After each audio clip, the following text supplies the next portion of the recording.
We actually began meeting in a picnic shelter down in Star City, just a handful of us, which was an interesting experience because since it's outdoors, we're dodging goose poop and all of that getting started. And then as more people came, our aim was just to open the Bible and teach about Jesus. And we moved to a storefront in Westover, and then we're able to move to a real building. And so now we're running 2 gatherings in a building and looking for a larger space currently. So that's been about 3 years since I've been pastoring at Crossroads Church.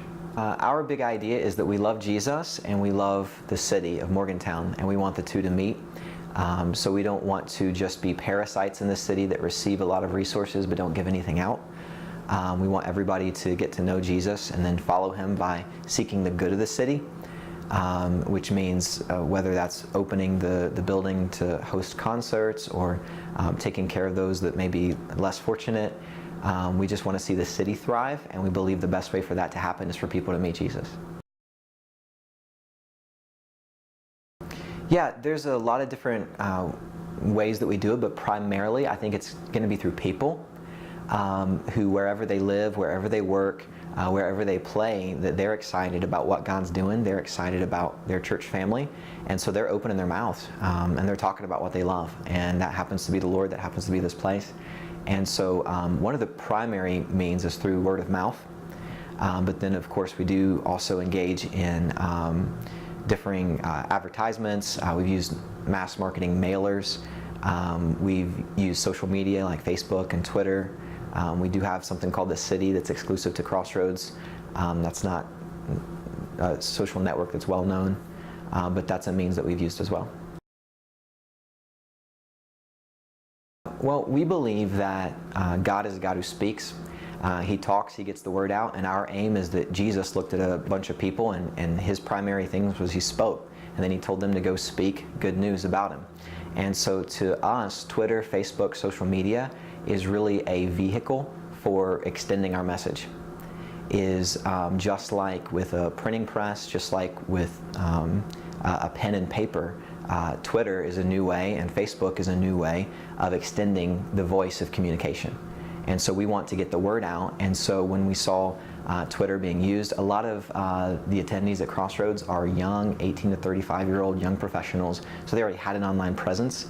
And so it's looking at your people, caring for them well, and trying to figure out how can we get the word out to them. And the reality is most of them had migrated from predominantly being email-based to social media. And so that was the most strategic way for us to communicate to them, as well as to their friends and their families. City is a social network for churches. It was the brainchild of a guy at a church in Seattle called Mars Hill Church, and he basically built it from the ground up. It's a lot like Facebook, except there's going to be things that go on as new people come to the church. They want to get connected and plugged in. There's dozens of different teams for people to serve on, lots of people in different groups of serving, different groups of meeting and having Bible studies, different groups to serve in, and all of them need to talk. There's scheduling, there's needs, there's prayer requests, and what the city does is it groups people by whatever area they're serving in, or if they're a newcomer, and by logging onto that, they're able to see all of the news feed that here's the new groups, here's an area to serve in, here's your calendar. And so it enables people to talk in real time through an app or through their online browser so that they can stay in touch. It's not a substitute for community, but it is a good supplement. It puts a good shot in the arm so that throughout the week people can stay connected. We picked it up just about a year and a half ago, and we implemented it first with the leaders so that all of our team leaders, maybe they lead a band, maybe they run creative team, maybe they run the kids ministry. We were able to talk with them and schedule them through the city. And then as they began to use it, they were able to unroll it to the people on their teams. And today I think there's about a 90% utilization rate of that. I think the biggest benefit that we've seen so far is for people not falling through the cracks, is the language that I use. is when our announcements are primarily on a Sunday morning, there are going to be people who miss an announcement, or there are going to be people that miss a Sunday, and so they don't hear about that. Furthermore, there's going to be new people that show up and just don't feel connected, don't feel like they know anyone, and get lost in the crowd. Well, on a Sunday morning, we've got a kiosk in the back. They can go back there, sign up on the city, and immediately it notifies everyone, here's a new member, here's a new visitor, and we can all welcome them. And so I think the biggest benefit is people feeling connected and people being aware of new events, new opportunities of service, places that they can get involved, and communities that they can connect with.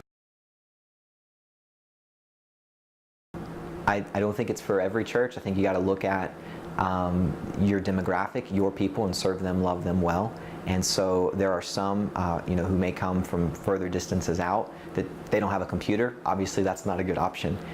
So it's whatever means of communication is best going to serve your people. And for us, we've got the young 18 to 35-year-old demographic.